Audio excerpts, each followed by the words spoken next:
Salam sejahtera untuk kita semua.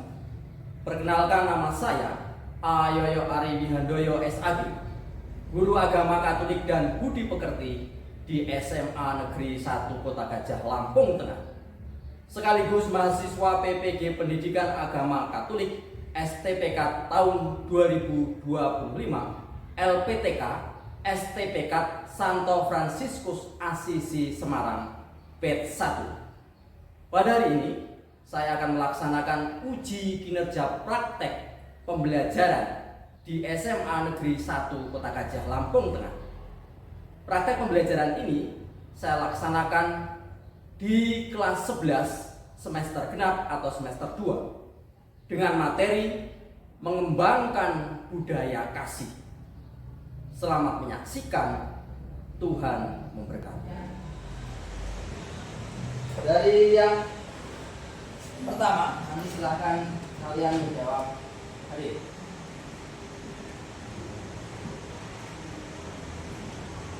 Felix Daniel Alan Kurniawan. Hadir, Pak. Dan mungkin selama ini juga pernah memikirkan apa yang dimaksud dengan kasih untuk memperdalamnya sebagai langkah awal supaya kalian lebih mengetahui apa yang dimaksud dengan kasih. Ini ada beberapa pertanyaan yang bisa kalian jawab sebagai pertanyaan tematik. Yang pertama,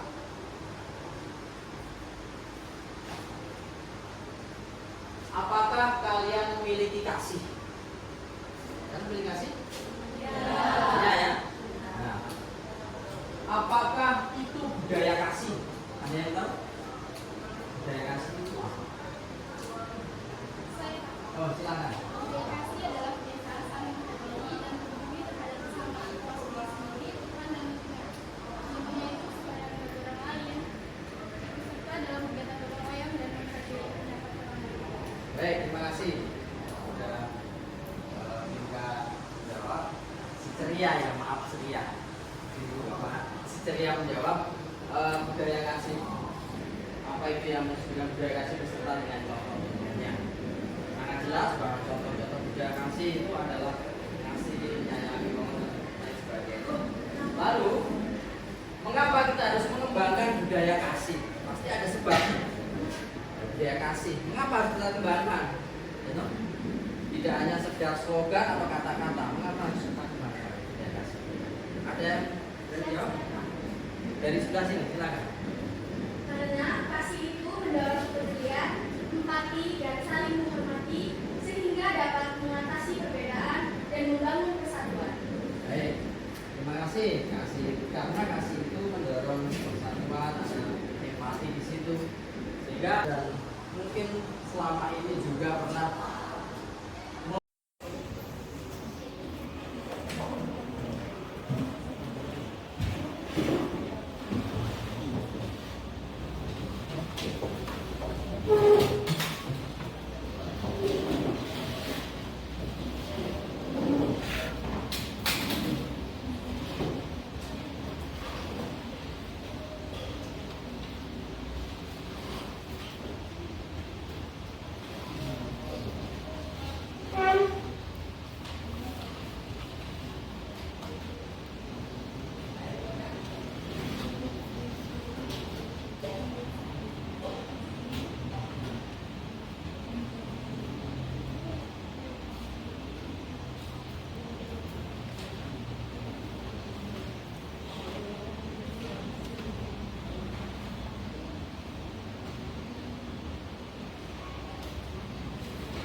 sudah ya. Ada 4 pertanyaan. Bapak menunggu waktu 5 menit. Silakan kalian yang bisa menjawab, karena kalian berdiskusi tapi tidak ditulis gak apa-apa. Tapi yang pasti kalian mungkin telah menemukan beberapa jawaban yang Bapak lontarkan, yang Bapak berikan kepada kalian. Untuk soal yang pertama, siapa? Siap saya, Pak. Ya, Jesse, silakan. Jadi cari, temukan, dan sebutkan macam-macam konflik dan kekerasan yang terjadi di sekitar kita atau di negara kita. Jadi contoh di sekitar kita yaitu di lingkungan sekolah, yaitu konflik antar pelajar, misalnya tawuran. Biasanya tawuran ini disebabkan oleh perbedaan pendapat antara satu siswa di sekolah A dengan siswa di sekolah B. Lalu kalau di negara kita atau dalam masyarakat itu kita kenal dengan konflik antar suku dan konflik antar agama. Kalau konflik antar suku biasanya dipicu oleh suatu sikap sukuisme, di mana seseorang itu menganggap bahwa sukunya itu paling benar dan tidak selevel dengan suku orang lain. Lalu konflik antar agama. Konflik antar agama itu contohnya yaitu suatu orang yang menganut agama tertentu yang sangat fanatik, yang beranggapan bahwa agamanya itu paling benar daripada agama orang lain. Contoh konflik yang lebih luas yaitu yang paling booming sekarang ini juga contohnya yaitu konflik antara Gaza dan Israel yang berebut kekuasaan suatu wilayah. Baik, terima kasih. Kita kasih plus untuk Jesse. Sempurna. Jadi, sudah diuraikan konflik dan kekerasan yang baik ada di lingkungan kita, sekitar kita, lebih luas lagi negara kita, lebih luas lagi negara dan antar negara, antar benua. Lalu kemudian konflik dan kekerasan yang sekarang ini terjadi seperti tadi perebutan daerah atau wilayah di Timur Tengah saya sebutkan tadi. Baik, yang kedua, apa yang menjadi akar dari semua konflik dan kekerasan? Akarnya itu apa? Sebab-sebabnya. Misalnya, Dari diskusi kelompok kami mungkin akal dari semua konflik dan kekerasan itu kurangnya rasa toleransi antar individu dan sesama dan kurangnya rasa budaya kasih pada individu atau kelompok yang melakukan konflik dan kekerasan. ya. Baik, terima kasih. Kasih aku untuk Lucy. Yang ketiga, kita ada berpikir secara analitis ya. Buatlah analismu terhadap akar konflik dan kekerasan yang terjadi. Apa analisamu? Ada yang menjawab?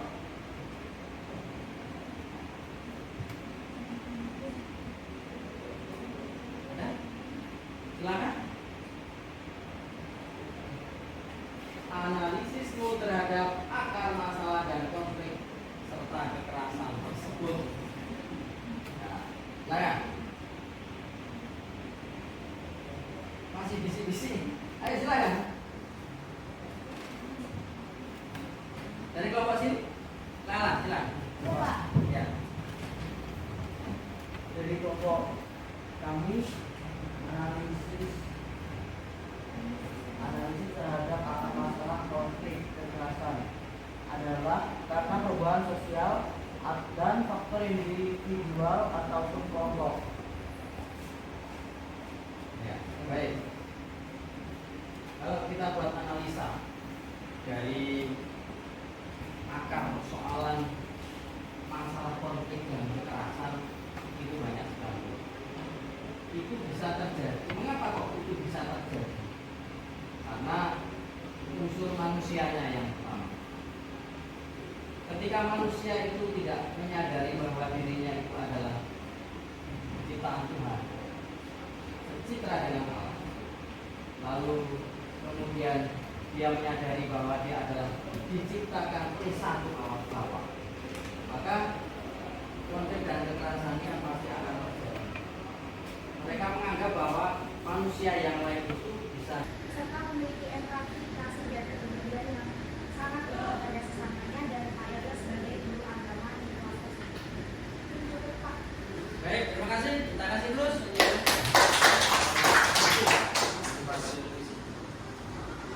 Untuk nomor 2 kelompok mana? Silakan kelompok 3. Ya, siap. Untuk yang kedua, apakah yang dialami siswi yang bernama Lucy dan mengapa? Siswi yang bernama Lucy itu dibully oleh Nessa dan Angel. Motif Nessa dan Angel membuli Lucy yaitu mereka menganggap bahwa Lucy ini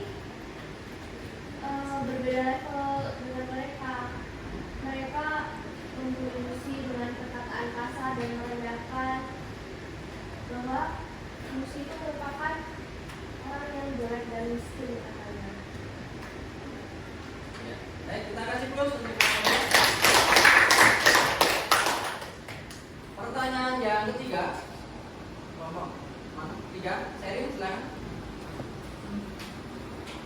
Bagaimana pendapatmu tentang sikap siswi yang bernama Jessica dalam kisah tersebut berkaitan dengan mengembangkan budaya kasih? Sikap siswa yang bernama Jessica di video tersebut itu ia merupakan siswa yang bersikap baik hati. Ia peduli kepada Lucy yang sedang dibully dengan cara menyemangati Lucy agar tetap tegar dan tidak bersedih. Ia juga sebagai penengah yang menasihati Angel dan Nessa bahwa perlakuan mereka terhadap Lucy itu salah. Ya, kita kasih plus untuk jawabannya. Jadi tokoh Jessica itu orang yang baik hati, orang yang mampu menerangkan hati temannya yang sedang bulat-bulat. Baik, untuk pertanyaan yang keempat, siapa? Kelompok, ya kelompok satu lagi. Yang berdiri, yang keras. Apa yang terjadi kepada siswi yang bernama Angel dan Eva setelah mendengar penjelasan Bapak Guru dalam pelajaran tadi? Mereka tersadar dan meminta maaf kepada Lucy. Mereka sadar bahwa perlakuan mereka terhadap Lucy salah dan tidak mencerminkan budaya kasih dan ajaran Tuhan Yesus. Terima kasih, kita kasih aplaus. Pertanyaan yang kelima, silakan mau dijawab kelompok. Kelompok 3, silakan. Apa yang bisa kita pelajari dari cerita video kasih yang dilakukan dalam hidup? Kita harus saling mengasihi dan menerima satu sama lain. Kita tidak boleh membeda perbedaan yang ada di sekitar kita. Kita semua adalah sama, sama-sama ciptaan Tuhan. Kita harus menumbuhkan budaya kasih karena kasih kita dapat hidup dengan damai. Ya, terima kasih, kita kasih aplaus. Terima kasih, kita bisa hidup dengan damai. Terima kasih, kita akan murah. Nomor 6. Nomor 1. Arif. Apa pesan penting yang bisa diambil dari cerita ini mengenai mengembangkan budaya kasih? Pesan penting yang diambil dari cerita film ini yaitu kita harus saling mengasihi, menerima, dan peduli akan sesama. Ya, kita kasih aplaus. Peduli dengan sesama kita. Lalu, mengapa kok kita harus selalu bersikap kasih ya? Kita harus berusaha baik pada semua orang, lebih mencintai dan merawat lingkungan. Kita ubah semua orang untuk bisa berkumpul bersama, bukan untuk membahas keburukan orang lain, tetapi untuk kebaikan dan perdamaian. Pak bertanya, siapa yang suka dalam bahasa pergaulan itu apa? Hibah ya. Apa itu? Ngerasani dalam bahasa Jawa kan itu ya. Hibah. Siapa? Nah, ketika itu yang terjadi, maka akan terjadi namanya apa? Rasa untuk saling curiga, negatif thinking, ya kan? Karena yang kita bicarakan itu keburukan atau kejelekan. Nah, berawal dari situ konflik dan rasa. Apa yang kita lakukan? Nah ini, orang berkumpul itu yang kita bahas adalah kebaikan dan kedamaian. Yang kedua, membahas keburukan orang lain ini akan berdampak rusaknya perdamaian dan hanya akan membawa penyesalan. Kalau kamu sudah masuk ke ranah ini membahas keburukan orang lain karena ada rasa jengkel, maka yang terjadi adalah rusaknya perdamaian dan akan membawa penyesalan. Yang ketiga, Yesus bukan saja mengajak kita untuk tidak menggunakan kekerasan. Yesus itu tidak hanya mengajak kita untuk tidak menggunakan kekerasan dalam menghadapi musuh, tetapi juga mencintai musuh-musuh dengan tulus. Yesus mengajak kita untuk mengembangkan budaya kasih dengan mencintai sesama, bahkan mencintai musuh. Totalitas. Jadi kasih yang kita miliki itu tidak hanya kita kasihkan, artinya kita hanya mengasihi orang lain, tetapi juga kepada musuh kita, orang yang membenci kita juga kita kasih. Memang berat, tetapi ini harus kita lakukan karena kita adalah murid-murid Kristus. Dengan demikian kita akan mengembangkan budaya kasih. Budaya kasih itu akan tersebar kemana-mana, sehingga orang semakin tahu bahwa Kristus itu hadir ke dunia untuk membawa kasih. Pesan Yesus untuk kita memang sangat radikal dan bertolak belakang dengan kebiasaan kebudayaan. Kalau di kitab suci itu ada ya, mata ganti mata, gigi ganti gigi. Ini sedang berlaku di kitab suci itu ada. Kasih Kristiani tidak terbatas lingkungan. Kasihmu itu tidak hanya terbatas lingkungan ya. Misalnya keluarga, hubungan darah, kemudian kekerabatan, suku, tidak terbatas pada hubungan daerah, ideologi, agama. Kasih Kristiani menjangkau semua orang sampai kepada musuh-musuh kita. Kasih itu universal. Contohnya begini. Dasar kasih Kristiani adalah keyakinan dan kepercayaan bahwa semua orang adalah putra dan putri Allah. Tanpa kecuali, semua orang itu putra dan putri Allah, anak-anak Allah. Ini yang sama dari Allah Bapa kita yang ada di surga. Dengan menghayati cinta yang demikian, cinta Bapa di surga memberi terang matahari misalnya, curah hujan misalnya, kepada siapa? Tidak hanya kepada kalian yang baik, tetapi juga kepada orang yang jahat atau musuh-musuh kalian. Jadi Tuhan itu kasihnya itu tidak membedakan. Nah, maka kasih kita juga harus seperti itu, kasih yang universal. Lebih lagi kita juga mengasihi musuh-musuh. Mengembangkan budaya kasih untuk melawan budaya kekerasan. Jadi ada PS dilawan ya. Ini budaya kekerasan harus dilawan dengan budaya kasih. Jangan lagi kekerasan dilawan dengan budaya kekerasan. Jadinya ini mata ganti mata, gigi ganti gigi. Maka kehancuran ya.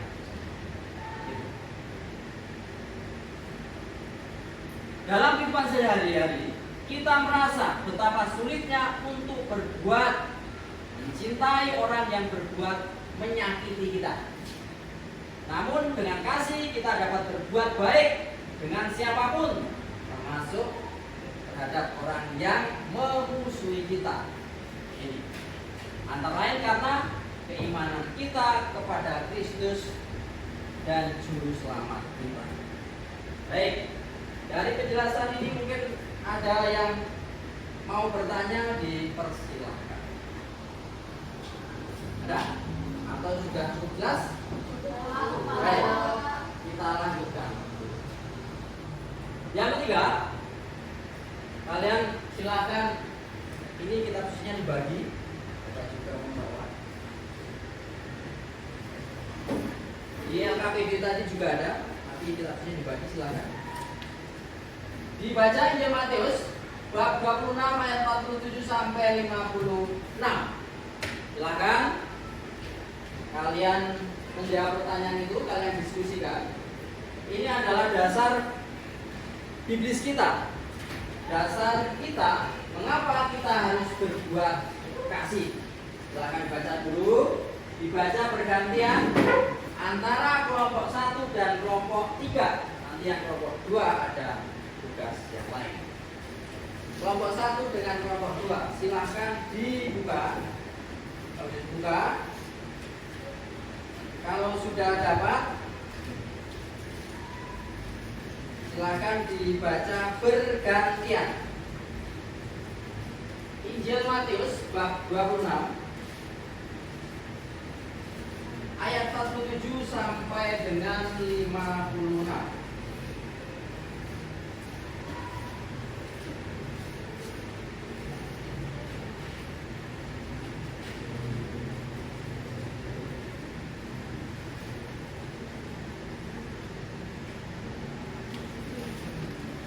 Berikutnya apa?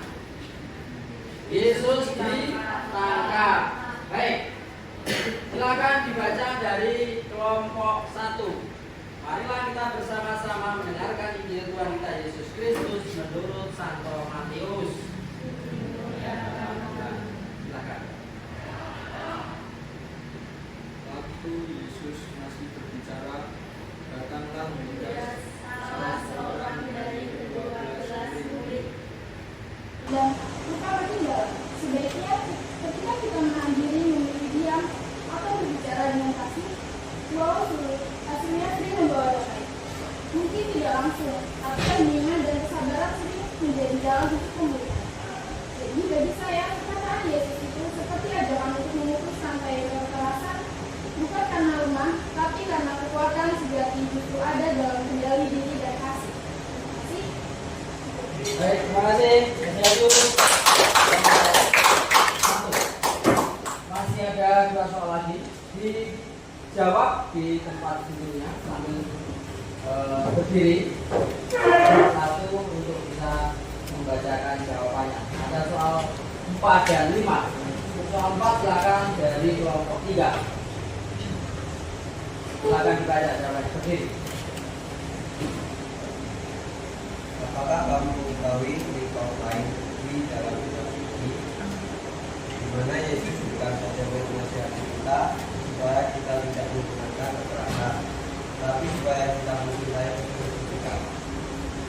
Ya, ada beberapa berita dalam kitab suci, di mana Yesus secara langsung mengajarkan untuk tidak membalas kekerasan dengan kekerasan dan bahkan mengasihi musuh.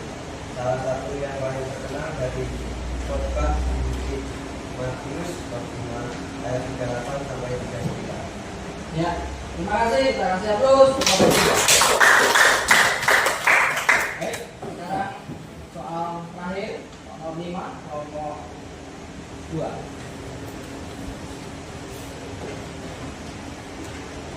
Apa yang dapat kita atau gereja lakukan untuk mengembangkan budaya kasih? Yang dapat dilakukan adalah yang pertama, memberi teladan dalam kepemimpinan.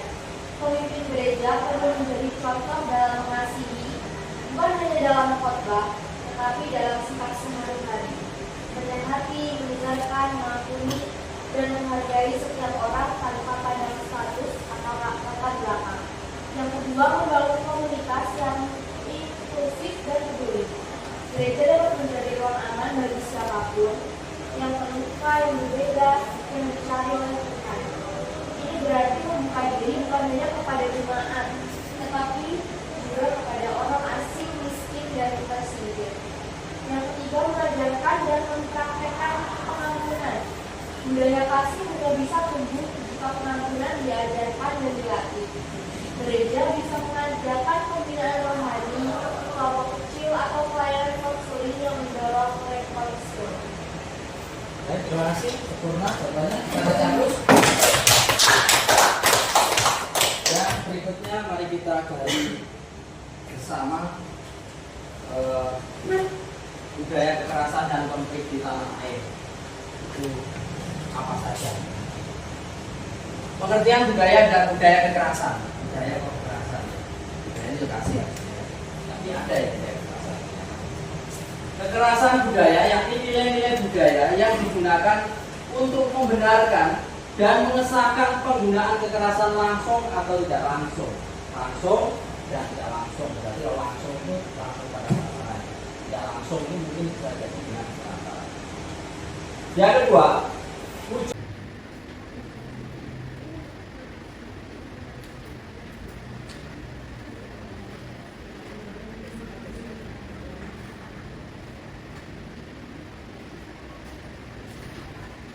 baik, sudah ya.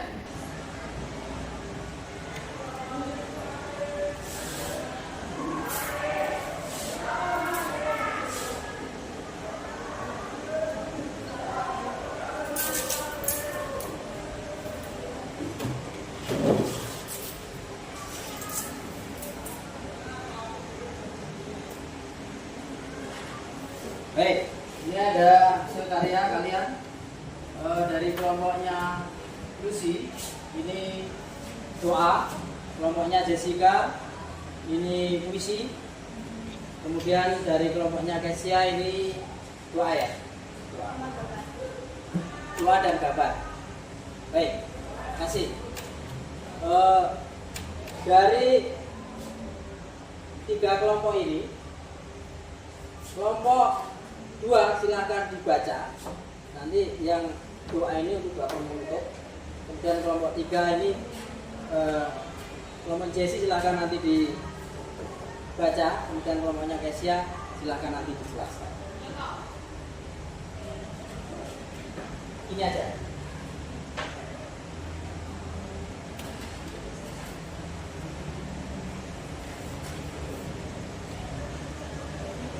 Ya, baca keras. Kasih tumbuh dari roh Tuhan, menyatu dalam setiap insan, tak memandang rupa dan nama. Semua saudara, semua sama. Bersama kita saling memberi, bukan karena harus, tetapi rela dengan hati. Dalam semu, dalam uluran tangan, hadir kasih, hadir harapan. Mari kita bangun dunia berseri dengan kasih yang murni dan suci. Sebab di sanalah Allah tinggal dalam kasih yang kekal. Terima kasih, Bos. Kelompok berikutnya, kelompok Kesia silahkan. Nanti program penutupnya ini diambil, rambutnya di sini. Dibacakan ini. Gambar. Ada bagaimana? Sambil dibaca. Silakan. Kami dari kelompok 2 menggambar. Ini di sini ada gambar hati, ada gambar salib, rantai, dan ada gambar manusia. Di dalam gambar ini ada simbol salib pada hati yang menunjukkan cinta kasih Tuhan. Rantai dan manusia menggambarkan hubungan manusia dan Tuhan dalam cinta kasih. Terima kasih. Di penghujung perjumpaan kita, pelajaran hari ini yaitu mengembangkan budaya kasih. Apa yang dapat kita petik dari pelajaran kita hari ini? Tidak dapat dipungkiri bahwa konflik dan perpecahan itu tetap masih ada di dunia ini. Tetapi bagaimana kita berupaya untuk mengikis habis konflik dan perpecahan itu dari diri kita itu sendiri, sehingga konflik dan perpecahan yang terjadi di banyak tempat itu tidak melebar. Ketika kita sebagai seorang pribadi manusia menyadari bahwa kita ini adalah ciptaan Tuhan yang sejahtera dengan Allah dan diciptakan dari satu Allah Bapa, kita adalah putra putri. Ini doanya dibacakan.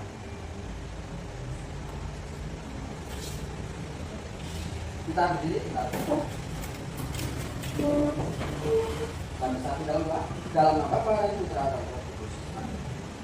Ya Bapa yang maha baik, kami mengaturkan puji dan syukur kepadamu atas kasih yang masih dapat kami alami hingga saat ini. Kami mohon, bantulah kami untuk menghayati kasih dalam perkataan dan perbuatan, agar kami bisa menjadi cerminan kasih-Mu bagi sesama kami. Semua ini kami mohon kepadamu dengan pengadilan Kristus Tuhan kami. Amin. Kemudian kepada Bapa dan Putra dan Roh Kudus. Seperti pada permulaan, sekarang, selalu, dan sepanjang segala abad. Terpujilah namamu Tuhan Yesus, Bunda Maria serta sampai hidup. Sekarang dan selama-lamanya. Amin. Dalam nama Bapa dan Putra dan Roh Kudus. Amin. Selamat pagi anak, sampai jumpa minggu depan. Baiklah.